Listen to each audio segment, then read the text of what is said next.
The Honorable Marcoleta is now recognized. Your turn. Marami pong salamat, Mr. Chairman.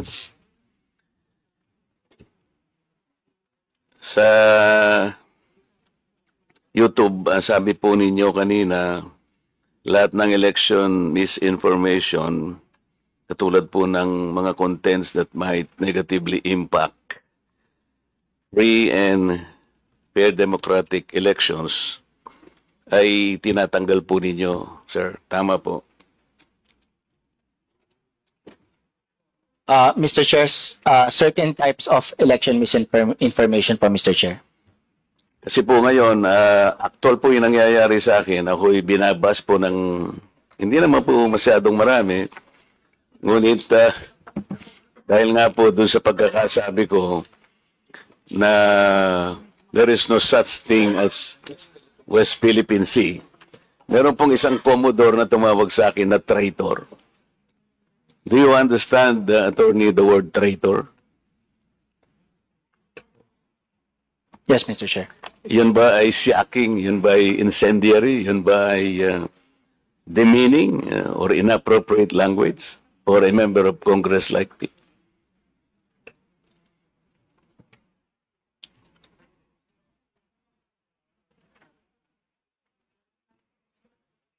Mr. Chair, I don't know the full context of the statement, so I'm unable to provide a comment on that, Mr. Chair. Okay, let's give the context. Nung po kasing nakaraang hearing, ang nagsuggest po na i-educate po natin ang ating mamamayan sa mga nangyayari sa West Philippine Sea, ito po ay pinasimulan po ng CICC. Siya po yung executive director po ang nagsabi na kung ang pag-uusapan po yung complexities surrounding this troubled sea, ay kailangan po nating ma-educate, ma-impormahan lahat ng ating mamamayan. Yun po ay sinabi niya sa liwanag ng maraming misinformation, marami pong mga deepfakes, mga fake news. Tama naman po siya sapagkat sabi nga niya, only an informed citizen can repel a fake news.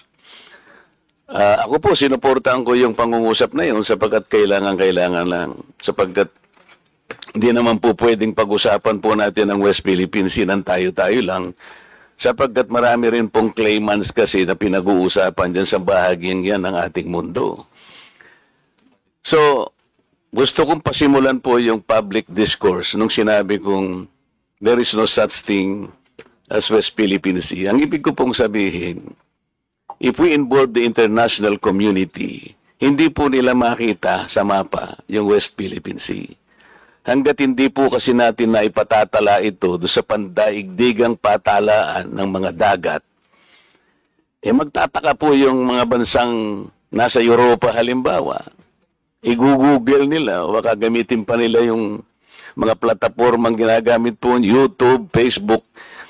Hindi po nila makikita sapagkat anyone that Googles that particular area of our world, ang nakasulat lang po doon ay South China Sea. Hindi po naman nangangahulugan na pag sinabi natin South China Sea, pag-aari na ng China yon. In the same manner, Mr. Chair, yung Indian Ocean, hindi po pag-aari ng India yon. Yung Gulf of Mexico, Mr. Chair, hindi rin pag-aari ng Mexico.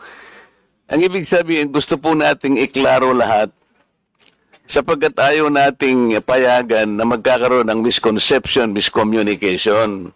Ang West Philippine Sea tayo po ang kumilala. Tayo lamang po. Kung tayo lang naman po rito at wala na po tayong kasamang ibang bansa, okay na po sana yon. Hindi po pwede yung ganun sapagkat lalo na ngayon, pinag-uusapan nga po yung panig ng mundo na yan, ayaw nating masabi man lang ng ibang bansa, ano ba yung pinagkakaguluhan na ito? Bakit hindi namin makita yung West Philippine Sea? Kasi hindi nga po nakatala. Ang patalaan po, Mr. Chair, yung tinatawag lang International Hydrographic Organization. Ngayon po yung isang Commodore, tinawag po niya ako na traitor. Nang hindi po niya tiningnan yung konteksto ng pinag-uusapan, bakit po hindi nyo ipaliwanag sa buong mundo na pinatatala na natin yung West Philippine Sea pero hindi natin maitala-tala. Matagal na pong panahon na pilit nating ipatala, hindi pa po na ipatatala. Kaya sa ngayon, hindi po nire-recognize. Tayo lamang po yon. Mr. Chair, yun pong sinasabi nating West Philippine Sea. Ito po yung bahagi ng ating exclusive economic zone. Atin po yun, for the record, kinakailang pong malaman ng lahat. Atin po yun, kahit anong mangyari, we will fight anybody to the last drop of our blood. Atin yun, yun ang ating exclusive economic zone. May pangalan o walang pangalan, atin yun. Pero yung isang Commodore na masyadong emotional, tinawag niya akong traitor, Mr. Chair, nang hindi po niya naiintindihan ang pinanggalingan ng pinag-uusapan dito. Pwede po ba tayong gumawa ng kalye, tayo-tayo lang, nang hindi natin ipatatala sa barangay o kaya sa munisipyo? Pagkat pumunta ron si Honorable Barber Seme, sakay ng isang tricycle. At i-wish niya yon. Sapagkat ang gumawa lang doon si Congressman Paduan o sarili niya lang, hindi niya makikita yun, maliligaw yung tao. Yun ang ibig ko po sabihin.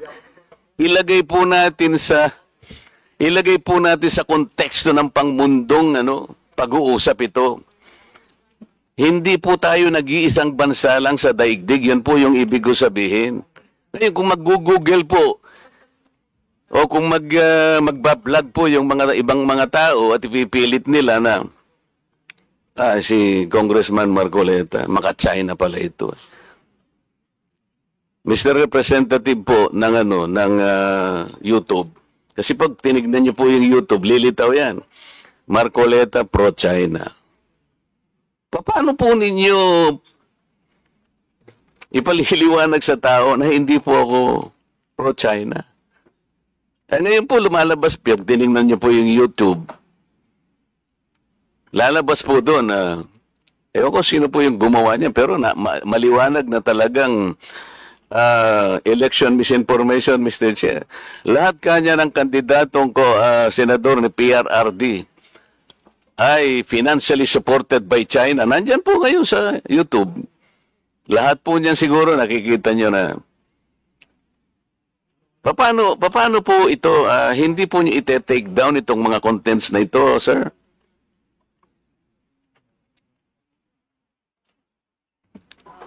So kung meron pong magre-report nung content, i-assess po yung content against sa mga polisiya po. At, makikita po ninyo doon, sir, na I was called a traitor at yung statement ko raw is a disservice to the nation. It came from no less than the spokesman of the Philippine Coast Guard. I believe he is here. May I request, Mr. Chair, that the Commodore sit in front or near us because there is still a vacant seat here between the Honorable Franz Castro and Yusek Nicolas Felix. Could you please occupy this seat, sir? Yes, kindly accede to the request of the Honorable Marcoleta.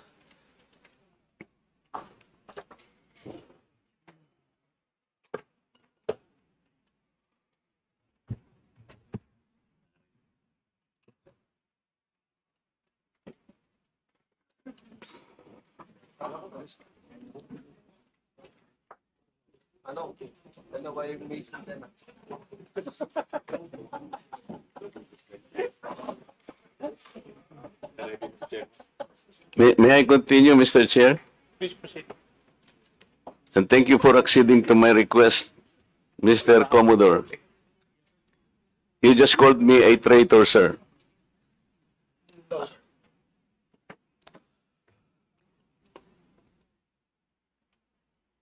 Nasa Facebook po, nasa social media. Mr. Chair, with your permission. Butit inulit mo, Commodore. Bago ka sumagot doon sa tanong niyang Juan, patapusin mo muna yung legislator and then you wait until you are recognized by the chair, okay? Yes, sir. Thank you. Thanks, sir. Please proceed. You said that you did not say that I am a traitor, but it is in the social media. Did you take an effort to clarify that so that you could not mislead people because they might believe that you have said that? It is only now that you are disowning this statement. Mr. Chair. Mr. Chair. Yes, sir. To the Honorable Marcoleta, sir. Let's put it on record. I did not use the word traitor in describing your statement that the West Philippine Sea ay kathang-isip lamang po. Let me read my post on X. I stand by the statement of President Bongbong Marcos when he said ang West Philippine Sea ay hindi kathang-isip natin lamang.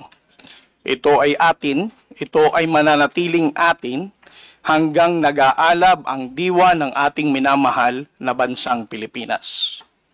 Hearing someone claim that the West Philippine Sea is merely a fabrication of the Philippine government is a disservice and an embarrassment to their entire party, the organization he belonged to, and even their own family. How can the one face the younger generations today and tell them that our exclusive economic zone to the west of our archipelago is non-existent, effectively giving up the fight to assert their rights as Filipinos in the West Philippine Sea? Mr. Chair, sinabi ko ba na katang-isip ang West Philippine Sea? I cannot recall, Mr. Chair. Hindi, kasi ang salita mo dyan, merong nagsabing katang-isip. Sinabi ko ba na katang-isip ang West Philippine Sea?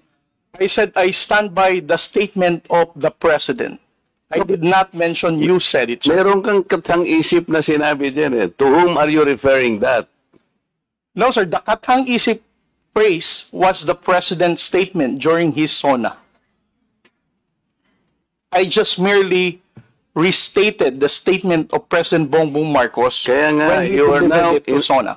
kaya mo lang nilabas yan after I said that there is no such thing as West Philippine Sea, but that is in context of the fact that it is not yet registered in the International Hydrographic Organization.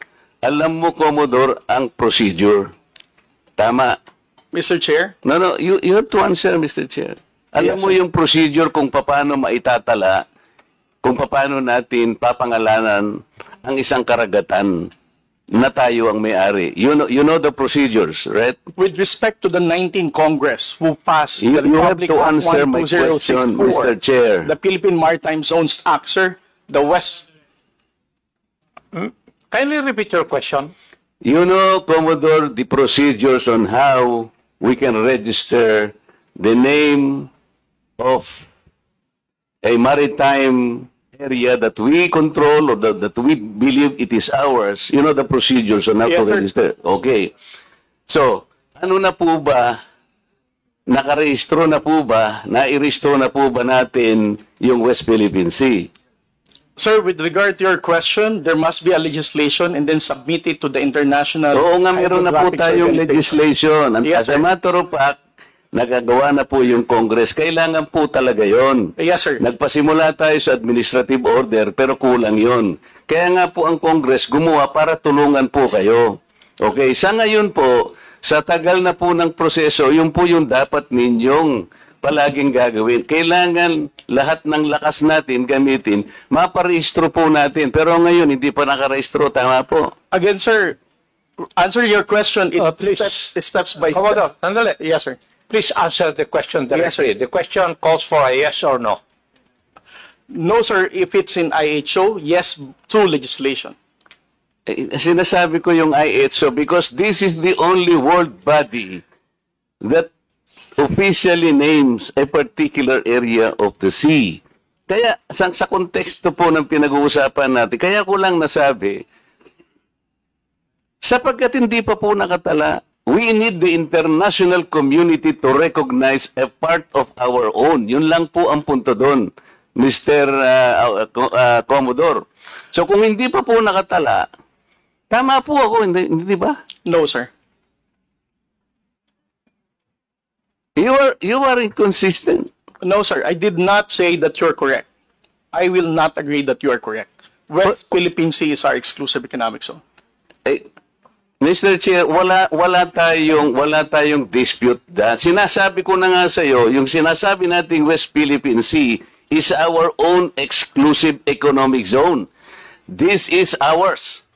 You and I should fight for it until the last drop of our blood. Ang sinasabi natin dito, kagaya ng nire-request ng CICC, let us educate our people sapagkat ang alam ng mga tao, lahat tayo, ang alam natin, nakarehistro na. Ang sinasabi ko, hindi pa po nakarehistro. Ikaw ba pwede kang mag-enroll sa isang eskwela nang hindi ka nag-register, nang hindi ka nag-enroll? You answer my question. Of course, sir, there is a legislation. Kaya hindi pa nakarehistro, Mr. Chair. This is the only point. Let us not create a mountain out of molehill. Bigla mong sasabihin, in response to what I said, tathang isip o blah blah blah at lumabas sa traitor. Hindi ka man lang gumawa ng effort, for example, na I did not say that. Ngayon mo lang sinasabi. But you know, people are bashing me. I am pro-China. When is the last time or the first time that I am pro-China? Again, Mr. Chair, I never said that you are a traitor. That is clearly posted on my Twitter Pero account. hindi ka po nagbigay ng paliwanag na sinabi mo sana doon sa social media din. Bakit nyo ina-ascribe sa akin na sinabi ko na traitor si Kong Marcoleta? I did not say that. It is only now that you are explaining na wala kang sinabi. But kumalat na sa social media, kaya nga tayo nandito. These are the excesses and the abusiveness of social media, Mr. Chair. Nangyari na. Kahit na ilang libong mag-explain ka dito, yung tao narinig na nila na ikaw ang nagsabi. Because meron ka pang litrato dun eh.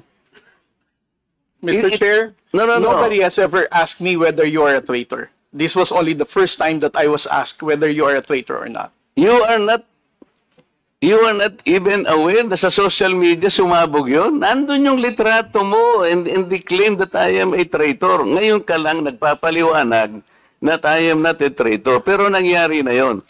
Mr. Chair, I don't think that I'm under in any obligation to respond to all those social media Mr. posts Chair, by bloggers, now, social media influencers to tell them that Mr. they're Chair. wrong.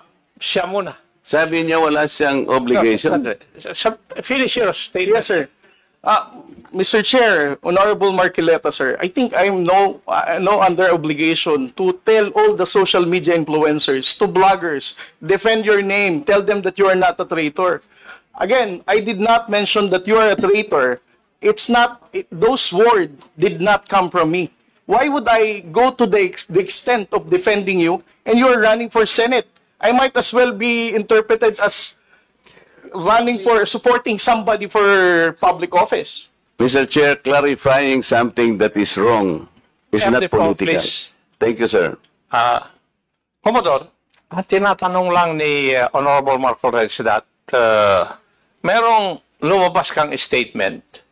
Siguro, binigyan ng interpretation ng ibang vloggers at nasabi na traitor si Honorable Marcoleta. Ang tinatanong niya is, unang-una, alam mo ba ito na gano'n na nangyari? Would you know? No, sir, because when it became a social media popular post, I was not here in the country. I was actually in the official business outside. So when did you come to know about this? I only came to know about it when Congressman Marcoleta called me Gago and Mangmang in one of his interviews. So when was that?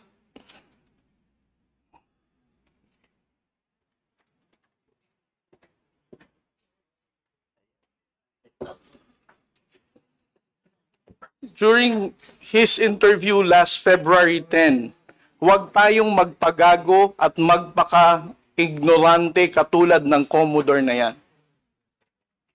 So, at that point in time, ang tinatanong kanina ni Honorable Marcoleta na merong misinterpretation doon sa iyong statement sa social media. Yes, sir. And you did not bother na i-correct man lang yun. Yun ang dinadrive ni Honorable Marcoleta kanina pa. Yes, sir. So, please answer that question. You did not do anything. I did not do anything, sir. Okay. Why? Why did you not do anything? It's because, sir, if I'm going to keep on defending to any, because one, No. Yeah. You are not supposed Yes. to defend me. Yes, sir. Because If as I it said, is true, Mr. Chair, that he did not call me traitor, but it continues to be there and to be consumed by the public through the social media. I think it is his responsibility to deny it if it did not come from him. That is all I was asking. And I think this is not too big for him to do. Yun lamang eh. Yeah. But he admitted that he did not do anything. Yun na nga. That's why I'm asking why is it not important to you to correct something that did not originate from you? it's because, Mr. Chair, the only time I learned about that was when I heard about your interview calling me gago and mangmang. Why would I even defend you if you're calling me gago? As a commissioned officer of the Philippine Coast Guard, being a spokesperson, calling me mangmang, not knowing what I'm saying. But actually, if you will read that context, How would I even the defend act you? of doing it Sandali, is the sandali. one that is Papasukin mo gago. muna Di ba? Yung ganon, not necessarily the person eh. Sabi ko nga sa'yo, kung kinurek mo man lamang yun, because it continue to be there in the social media, Mr. Chair, yun ang nakakasama sapagkat people, hindi ko naman sinabi talaga yun. Mamamatay siya because it came from you. Pero pag hindi mo sinabi at you continue to be silent, akala ng tao, sinabi mo. So that is the problem, Mr. Chair. And I think we are hearing this in order to correct the misconception and misinformation because it continues to spread. If you get the point, Commodore, Mr. Chair. Mr. Chair, again, sir, kung bakit ko po hindi binawi ay dahil nalaman ko lamang po itong balita na ito na nag-spread siya nung nagpa-interview po kayo na ginagago niyo po ako. As a human being, how would I defend somebody na ginagago po ako sa public interview? Mr. Chair, kung titingnan mo yung konteksto ng pagkakasalitan, hindi ikaw ang ginagago. Ikaw ang ginagago. Ang sinasabi ko rito, let us defend our own nang hindi tayo nagiging gago o kaya nagiging emotional. It's actually hindi sa tao eh. Kung hindi yung act na, halimbawa wala tayong ginawa o kaya sinabi natin. Kasi nagmumula ako, Mr. Chair, sa pagkakasabi na hindi man lang tiningnang mabuti saan ba nang galing itong narrative. Ngayon, i-explain ko nga sa'yo, Commodore, ito'y nangyari doon sa pinagsimulan na dapat nating i-educate ang ating mga kababayan. Yun ang pinagmulan nun. So it is not disservice. I do not deserve to be called a traitor just like that. Kasi ang gusto kong mangyari, lumitaw, ma-informahan natin ng tao na sa ngayon, hindi pa talaga naitatala officially yung West Philippine Sea para malaman ng tao. At yun ang kailangan natin gawin. Pagsikapan natin, pagsakitan natin, ipatala natin, Mr. Chair. Because pag napatala na natin yun at ginugel nila, talaga palang merong West Philippine Sea. Hindi lamang dahil sa nandun, gumawa na tayo ng batas. Because, Mr. Chair, that is preparatory para maipatala na nga natin eh. Kaya lang natatagalan talaga. Ganun siguro yung proseso. So yung pong mga ibang vloggers, Commodore, hindi nila ma-recognize. Kaya example ko kanina, ginugoogle, wine-waste ni Congressman Barbers, yung kalye na gawa lang ni Congressman Paduano, hindi po niya makita. So nagkakaroon ng confusion. The tendency to be misinformed proceeds from the fact na hindi pa talaga na ipatala, sir. That's the only point. Mr. Chair, ngayon, kung babalik po sa Google, Mr. YouTube, ito kumakalat, lumalakad, but you are not doing anything to control this. So, ang daming, ngayon, nagbabas sila sa akin, oh, si Marcoleta, pro-China. Ngayon, may lumitaw na naman through your platform. Lahat po ng senador na kagrupo ni ganito, lahat po sila ay pinopondohan po ng China. Nandito ngayon. I will show it to you before you leave, sir, na lumilitaw na naman dito. So kasama po ako doon sa grupo na yon na pinipinance ng China. Ganun po eh. So it becomes now an election misinformation that will impact on the credibility of the election. Maaaring mamislead po na naman ang mga tao. Yun po yung ating gustong ayusin. Yung misconception and misinformation. Lumitaw lamang po kasi sa kawalan ng information na hindi pa po natin naipatala, Commodore. Hindi pa nakatala talaga officially. Tayo-tayo po, walang problema eh. Kung tayo-tayo lang. Sapagkat yung bahagi na yun ng ating karagatan, may pangalan man yan o wala. Sabi ko nga sa iyo kanina, tayong dalawa ilaban natin yun hanggang sa huling patak ng ating dugo. Atin yun at walang makakapagpabago nun. Ang problema, nagkakagulo tayo because of that misconception. Walang masamang tinapay doon, Mr. Chair. I want to explain that. Ngayon, ako nagpapasalamat ako sa iyo at sinabi mo ngayon at naliwanagan na hindi mo pala sinabi yung I am a traitor. So salamat kahit nahuli. Sabi nga natin, Mr. Chair, huli man daw at magaling, nayahabol din. Kaya lang ang problema ko ngayon, Mr. Chair, yun pong kumakalat na akala nila sinabi mo.